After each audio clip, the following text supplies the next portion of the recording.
안녕하세요, 연모씨입니다. 얼마 전 6월 3일에 애플에서 세계 개발자 회의 WWDC 2019 행사가 열렸습니다. 이번 행사의 가장 큰 이슈라면 역시나 iOS 13 그리고 아이패드 OS 발표였는데요. 그간의 WWDC 행사 같은 경우에는 발표가 끝나자마자 바로 개발자 버전의 베타 1을 공개를 해서 바로 설치가 가능하도록, 특히나 요 근래에는 OTA 방식의 배포를 통해 바로 설치가 가능했는데요. 이번 13 버전 같은 경우에는 윈도우 사용자의 경우에는 바로 업데이트가 불가능한 그런 버전을 공개를 해서 저처럼 빨리 깔아보고 싶으신 분들은 방법이 나올 때까지 기다릴 수밖에 없었는데요. 그래도 그나마 좀 빠른 방법이 나온 게 윈도우 상에서 명령 프롬프트 기능인 CMD를 이용해서 업데이트를 하는 방법이 나와서 저도 그렇게 업데이트를 했습니다. 하지만 어제 그런 번거로운 CMD 기능이 아닌 바로 프로그램상에서 업데이트가 되는 방식이 공개가 됐는데요. 그 방식이 나와서 저처럼 좀 빨리 써보고 싶으신 분들께 희소식이 될 것 같아 영상을 제작하게 되었습니다. 그렇게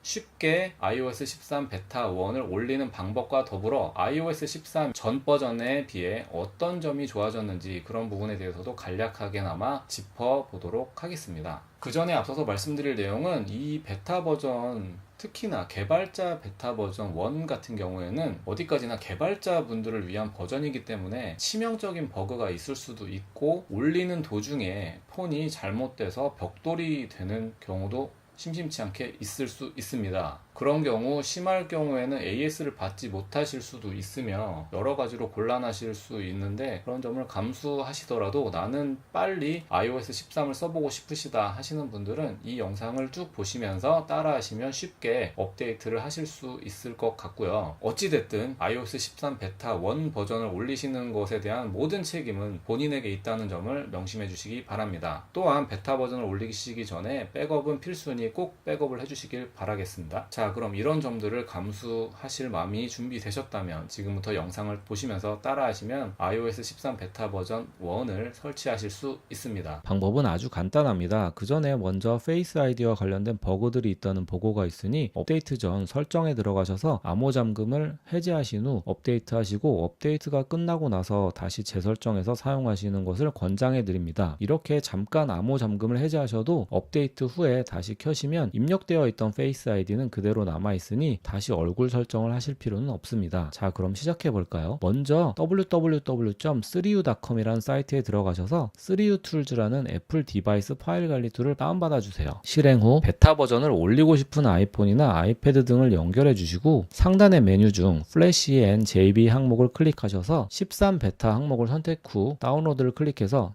다운로드가 다 받아지면 우측 하단에 플래시 버튼만 누르고 기다리시면 됩니다. 그러면 iOS 13으로의 업데이트가 끝나는데, 너무 오래 기다려봐도 검은 화면만 보이신다면 전원 버튼을 꾹 눌러서 재부팅을 한번 해주세요. 그러면 iOS 13 화면을 보실 수가 있습니다. 그렇게 업데이트를 마친 모습입니다. 이번 업데이트의 가장 대표적인 기능 중 하나라면 바로 다크모드의 지원입니다. 그동안 다크모드를 지원한다는 루머는 수차례 들렸었으나 드디어 지원을 하게 됐습니다. 다크모드가 단순히 디자인 변경만의 의미뿐인 거 아니냐 하실 분들이 계신데, 다크모드는 일단 OLED 기반의 폰을 오랫동안 사용할 경우 생길 수 있는 버닝 현상을 줄여주고, 시각적인 면에서도 눈을 편안하게 해주는 장점과, 또한 배터리를 보다 적게 씀으로써 배터리 사이클의 향상을 기대해 볼 수 있다는 장점이 있습니다. 일단은 베타 버전이기 때문에 애플의 기본 어플 중심으로 지원이 되고, 다른 서드파티 앱들은 정식 출시 시점이나 정식 출시 후 차차 지원될 예정이라고 합니다. 그런데 전 올리고 나서 애플 카플레이를 연결해 봤더니 카카오 내비에서 바로 다크모드를 지원해 주더라고요.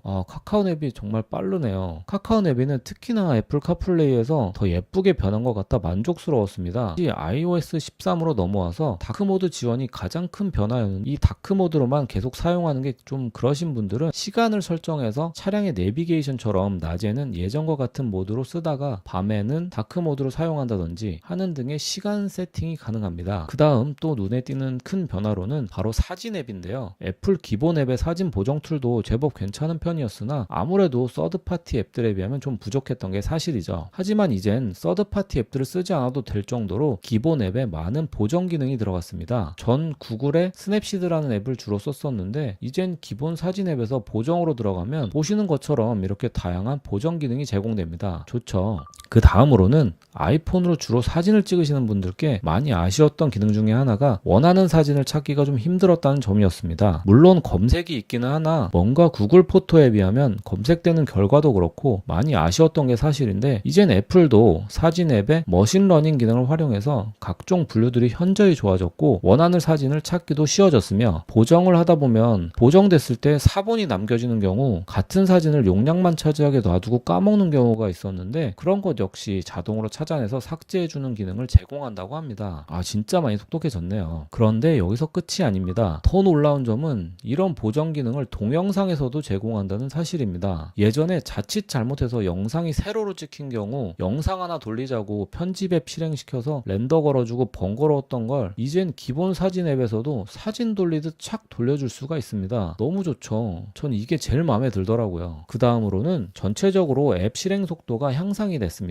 페이스 아이디는 약 30% 정도 속도 향상이 됐고요. 실제로도 빠른 인식을 보여줬습니다. 카카오뱅크를 예로 들면 예전에 인식을 시키면 한 바퀴 정도를 돌려서 열렸던 게 이젠 얼굴을 비추면 바로 열릴 정도입니다. 앱들 실행 속도가 100%나 빨라졌다고 하는데요. 이는 최적화 기능을 통해 앱의 업데이트 시 용량이 최대 60%까지 줄어들게 돼서 라고 하는데, 앱의 패키징에 변화를 줘서 가능하게 된 점이라고 합니다. 그 다음으로는 애플맵이 많이 좋아졌다고도 하는데요. 애플맵은 국내에서는 반쪽짜리인지라 넘어가도록 하겠습니다. 그 다음으로는 미모지 기능이 업데이트돼서 이젠 캐릭터에 귀걸이, 피어싱, 에어팟 등의 액세서리도 착용을 시켜줄 수 있게 됐습니다. 사소한 듯 보이지만 깨알도는 부분이죠. 그리고 시리가 또 많은 부분 향상이 돼서 보다 더 자연스러운 목소리로 업데이트가 됐다고도 하는데, 아직은 영어 기준이고 한국어는 지원을 하고 있지 않는 상태라서 정식 버전에 추가가 돼야지만 좋아진 점을 알 수 있을 것 같습니다. 그 다음으로는 서드파티 앱도 이젠 시리로 실행이 가능해졌다는 점인데요. 예전에는 시리 멜론 켜줘, 바이브 켜줘 등의 서드파티 뮤직 앱을 실행시켜달라고 해도 말을 듣지 않았는데 이제는 그런 것들이 가능해졌습니다. 또한 에어팟을 착용하고 운동을 하고 있다든지 할 때 메시지가 오면 메시지를 읽어주는 기능이 추가가 됐습니다. 이는 애플 카플레이에 있던 기능인데 이렇게 메시지를 읽어주는 것을 듣고 바로 음성으로 답장을 보낼 수 있다고 합니다. 폰을 꺼내지 않고 에어팟만으로도 가능하니 꿀 기능이죠. 그런데 아직은 정식이 아니라 그런지 모르겠지만 영어로만 지원을 한다고 합니다. 좋다 말았네요. 그래도 뭐 정식 때 지원을 해주겠죠. 그 다음으로는 요즘 사이트들 가입하실 때 귀찮기도 해서 페북으로 로그인, 네이버로 로그인, 구글로 로그인 등으로 회원 가입을 많이 하시는데, 그럴 때마다 걱정됐던 게 내 개인정보를 저쪽에 너무 많이 주고 있는 거 아닌가 하는 생각도 들고 좀 찜찜했던 게 사실이죠. 하지만 이번에 애플에서 애플로 로그인 기능을 추가해서 앞으로 하시던 것처럼 애플로 로그인 기능을 선택하시면 최소한의 개인정보만으로도 회원가입이나 로그인이 가능할 전망입니다. 제공하는 개인정보 역시 이름만 제공한다든지 내 SNS 주소나 이메일은 노출이 되지 않게 선택을 해줄 수도 있다고 하는데요. 그런데 메일 주소를 꼭 물어보는 사이트는 그럼 못 쓰는 거 아니냐 하실 수 있는데, 그런 것들은 애플에서 무작위로 메일 주소를 만들어줘서 제 진짜 이메일 주소와 연결시켜주는 기능을 제공한다고도 합니다. 이것도 굉장히 좋은 기능 같아요. 지금까지 iOS 13의 핵심적인 기능에 대해 살펴봤습니다. iOS 13 같은 경우에는 올해 9월에 예정되어 있는 새로운 아이폰 출시와 맞춰서 정식 버전이 공개될 예정이고요. 그 전에 앞서서 일반 분들도 설치를 한번 해볼 수 있는 퍼블릭 베타 버전 같은 경우에는 7월로 예정이 되어 있다고 합니다. 아무래도 퍼블릭 베타 버전인 만큼 보다 쉽게 설치해서 사용하실 수 있도록 OTA 방식으로 배포가 된다고 하니 너무 급하시지만 않으신다면 7월까지 기다렸다가 퍼블릭 베타 버전을 설치해서 써보시는 것도 추천을 해드리고 싶습니다. 제가 이틀째 사용하고 있는데 몇몇 부분에서는 좀 치명적인 버그가 보여졌습니다. 그런 버그들을 제 영상 말미에 한번 보여드리도록 할 예정인데,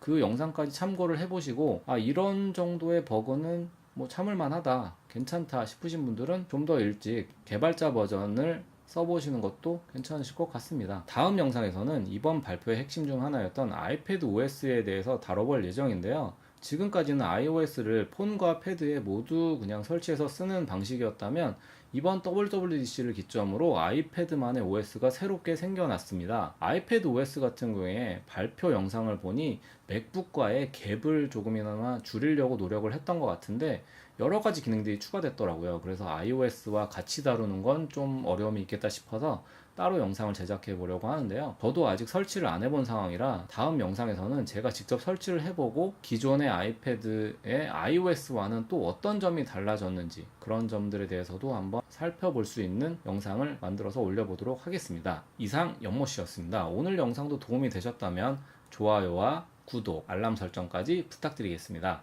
저는 그럼 다음 영상에서 찾아뵙도록 하겠습니다. 안녕히 계세요.